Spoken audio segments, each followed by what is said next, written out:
অন্যদিকে ভোটের পরে পুলিশের ওপরই আক্রমণ চালাচ্ছে তৃণমূল আশ্রিত দুষ্কৃতীরা, এমনটাই অভিযোগ কিন্তু সামনে আসছে ন্যাজাটের ঘটনা। উত্তপ্ত ন্যাজাটের সরবেরিয়া অঞ্চল।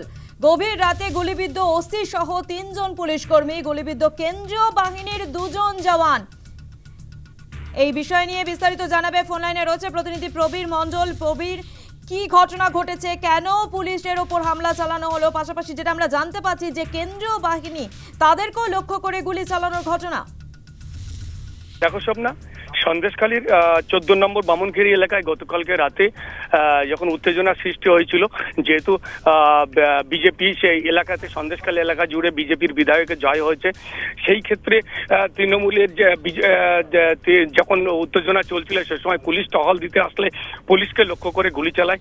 গুলিবিদ্ধ হয় সন্দেশখালীর 1 নম্বর গ্রাম পঞ্চায়েত 1 নম্বর ব্লক অঞ্চলের নেজার থানা এলাকার ওসি সহ 3 পুলিশ কনস্টেবল এবং 3 জন এবং 2 জন বিএসএফ আধিকারিক অর্থাৎ কেন্দ্রীয় বাহিনীর জওয়ানরা।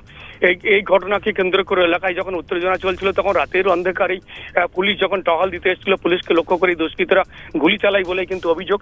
কিন্তু অন্যদিকে ঘটনা বিজেপি নেতার অভিযোগ যে তৃণমূলের গোষ্ঠীদ্বন্দ্ব, এখানে দুটো পক্ষ আছে, এক হচ্ছে বিধায়ক পক্ষ আর এবং সন্দেশখালী শেখ শাহজাহান পক্ষ। তবে শেখ শাহজাহানের দিকে লক্ষ্য করেই কিন্তু বিজেপি কর্মীদের অভিযোগ শেখ শাহজাহান জেলে বসেই কিন্তু চাল চালাচ্ছে, তার অনুগামীরাই কিন্তু এলাকায় গুলি চালিয়েছে পুলিশকে লক্ষ্য করে, এমনটাই অভিযোগ করছে বিজেপি কর্মী।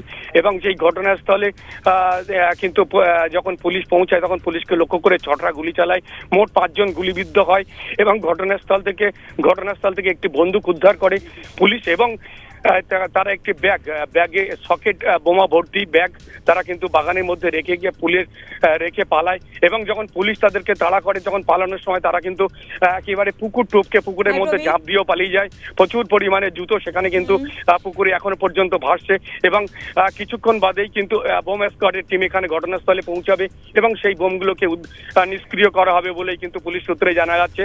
কিন্তু এই ঘটনাকে কেন্দ্র করে এলাকায় চাপা উত্তেজনা রয়েছে। আপনাদের শোনাবো স্থানীয় বাসিন্দারা, তারা কি অভিযোগ করছে এই ঘটনা নিয়ে। টিএমসিরই গন্ডগোল, দুই গোষ্ঠীর গন্ডগোল। দুই গোষ্ঠী টিএমসি দুটো গোষ্ঠী আছে, একটা প্রাক্তন এমএলএ আর একটা সাজান শেখ। হ্যাঁ, এরা গন্ডগোল করতে গেল কেন? গ্রামটাকে উত্তপ্ত করার জন্য। এরা হেরে গেছে। হ্যাঁ, তারপরে হেরে যাওয়ার পরে টোটাল এই গ্রামগুলোতে সব বিজেপি আছে, যাতে যদি একটু গুলি করলে হয় গ্রামের লোকজন আতঙ্কে। এমনি 21 সালে প্রচুর সব গ্রামটাকে পুরো ধূলিসাৎ করে দিয়েছে। আবারও সেম একই প্যাটার্নে ওরা হেরে গিয়েও টোটাল এই গ্রামটা 15-20টা বাড়িতে ভাঙচুর করেছে। দল ওদিক দিয়ে ছুটে আসছিল, হ্যাঁ ছুটে আসছিল, আমরা জানি না, আমরা ঘরের ভিতরে আমরা কি করেছি চাবি লাগিয়ে আমরা খাটের তলায় লুকিয়েছিলাম ভয়তে।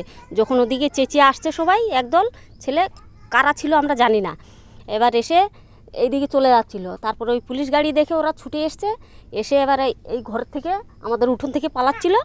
হয়তো পুলিশগুলো ভেবেছে হয়তো যে আমাদের বাড়ির লোকজন সব, তাই আমাদের ঘরে ঢুকে আর দরটর ভেঙে আর আমাদের বার করে নিয়ে গেছিলো।